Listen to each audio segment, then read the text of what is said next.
ගම් වතුර බැහැගෙන යද්දී මම ඩුබායි ඉඳන් ලංකාවට ආපු ගමන්ම ගම්පොලට යන්න තීරණය කරලා තියෙන වෙලාවේ නිකවැරටි පාස් කරගෙන මේක අමතර දුරක් පන්සලට ආවා. පැය දෙකක් විතර අමතර ගමනක්. පැය දෙකක් විතර වුණා. හාමුදුරුවෝ බලලා යන්න මාව. හාමුදුරුවෝ ගම් වතුරට ගොඩාක් සේවයක් නිකවැරටි ඉඳන් කරගෙන යනවා අපි දැක්කා. ඉතින් ඒ සේවය කට්ටියම අහනවා කත්නූරු හාමුදුරුවෝ මුකුත් කරන්නේ නැද්ද කියලා. මගෙනුත් අහනවා.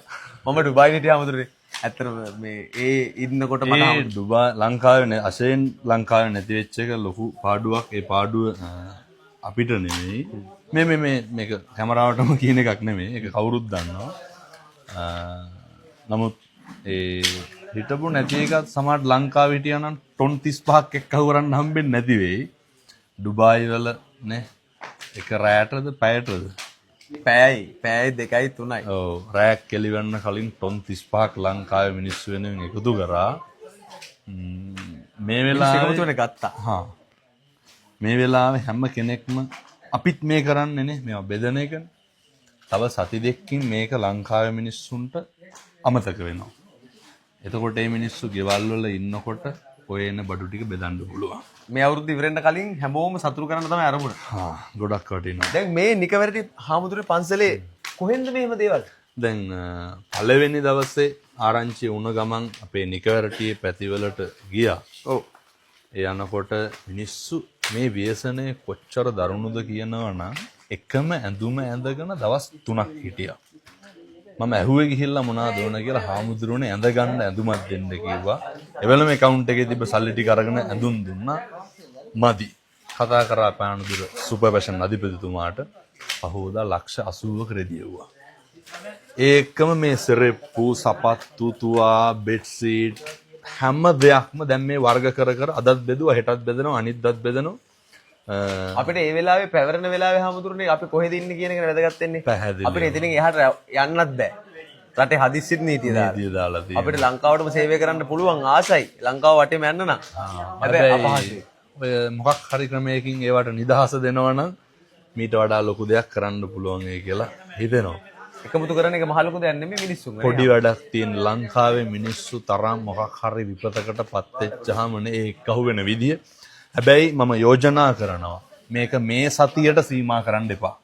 මේ සති දෙකට සීමා කරන්න එපා. වැටිච්ච මිනිස්සු නැගිටිනකන් වැටිච්ච රට යලි ගොඩ ගන්නකන් එකා වගේ සේරම විවේචනය නොකර එකතු වෙන්න කරන්න පුළුවන් දේවල් කරන්න. මේ වෙලාවේ අහන්න උදින ප්‍රශ්නයක් අහන්න. වතුර ගලාගෙන යනවා.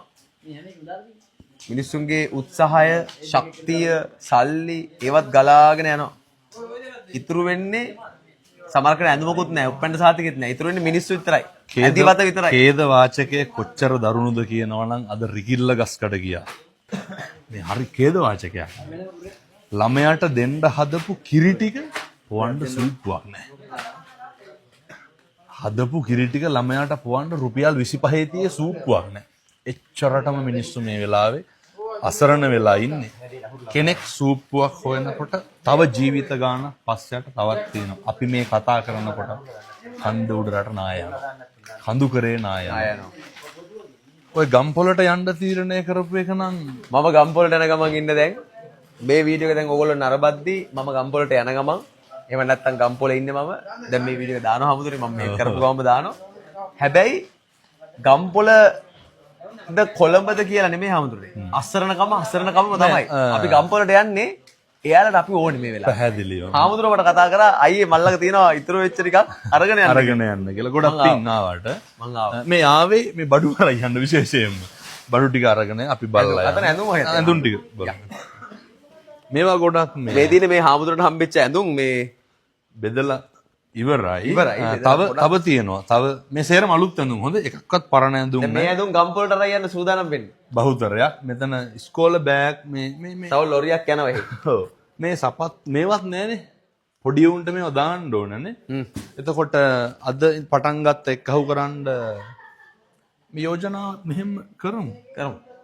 ජර්සි 5000. ජර්සි කියන්නේ අර සීතලට අඳින ඒවා ටික. ඒ මිනිස්සුන්ට අර ඇඳගෙන ආපු එක විතරයි. කඳු කරේට 5000ක් ඕනේ. මේකට ජර්සි කියන්නේ මේ මං ඇඳන් ඉන්න එක වගේ සීතලට පොඩිස් වගේ ඒවා 5000ක් කාරුරේ අරන් දෙන්න කැමති නම් එවන්න කැමති නම් සල්ලි ඕනේ නැහැ මේක ගන්න අපිට. ලංකාවේ වඩා පිටරට කට්ටියට quality hoodies තියෙනවා. හා හොඳ quality ඒවා තියෙනවා පිටරට. ඉතින් කාරු හරි කැමති නම් එවන්න. එයා කාවු කරනවා නම් ගොඩක් හොඳයි. මේ වෙලාවේ එයාලට ඕනෙමයි මේක. පොඩිය උන්ට පොඩි උන්ට. වයසක අම්මලාට තාත්තා 3-4ක් අඳින්න බෑනේ. බෑ. එයාලා ඇඳුම් 3-4ක් ඇඳලා තමයි හිටියේ. නමුත් එකක්වත් නෑ. දැන් එකක්වත් නැහැ හාමුදුරුවෝ. ඉතින් ජර්සි 5000ක් අපිට අඳින්න පුළුවන් හාමුදුරුවොත් එක්ක මමත් එන්න හාමුදුරුවෝ. හා වැඩේ අපි ගිහිල්ලා ජර්සි ටික බෙදමු කදුකරේට. සිංහලද දෙමළද මුස්ලිම්ද අදාළ නෑ ධර්මයට. පැහැදිලිවම මේ ඊතලේ ගැහෙන හැම කෙනෙකුට මේ ආවරණය ඕන. ඊළඟට කවුරුත් පටන් ගන්න ඕන.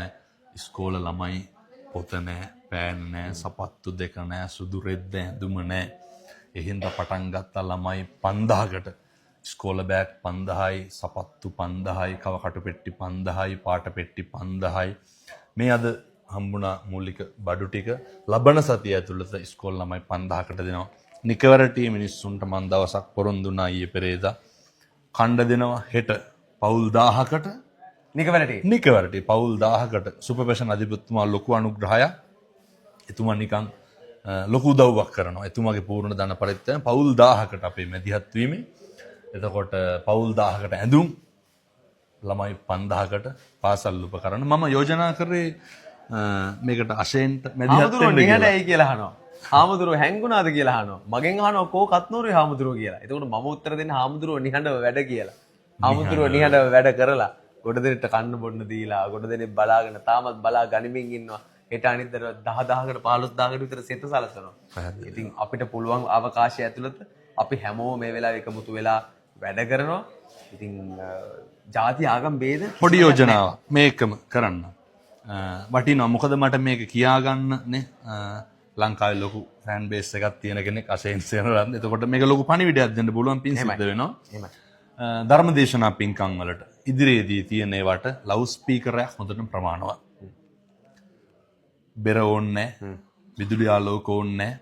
බැනර් කටවුට් ලොකුවට ඕන්නේ නැහැ. ඩිජිටල් තිර ඕන්නේ නැහැ. ලක්ෂ ගාණක් යන ඒවා නවත්තන්න පුටුවක් දාන්න ලවුඩ් ස්පීකරේ තියන්න මයික් එකක් දාලා ඉතුරු මුදල් සේරම මොකක් හරි මේ ව්‍යසනයෙන් දුක් විඳින මිනිස්සුන්ට ඉදිරියේදී බණ ගොඩක් රැසක් ලංකාව වටේ පැවැත්වෙන්න සූදානම් තියෙනවා.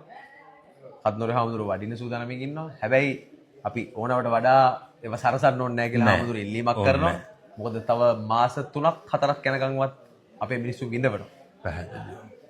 ඒ නිසා මේ ගොඩක් පිං මේ ඇවිල්ලා මේ කරන උදාර කරතව්‍ය. මේ දේවල් ටික අපි ගම්පොලට අරගෙන යනවා හාමුදුරුවෝ එහෙනම් අරගෙන ගිහිල්ලා ගම්පොල අහිංසක චූටි දරුවන්ට පුංචි දරුවන්ට අම්මලා තාත්තලාට කොල්ලු කෙල්ලන්ට බෙදලා දෙනවා. හාමුදුරන්ට බොහොම පිං සිද්ධ වේවා. බුදු සරණයි. බුදු සරණයි. තෙරුවන් සරණයි.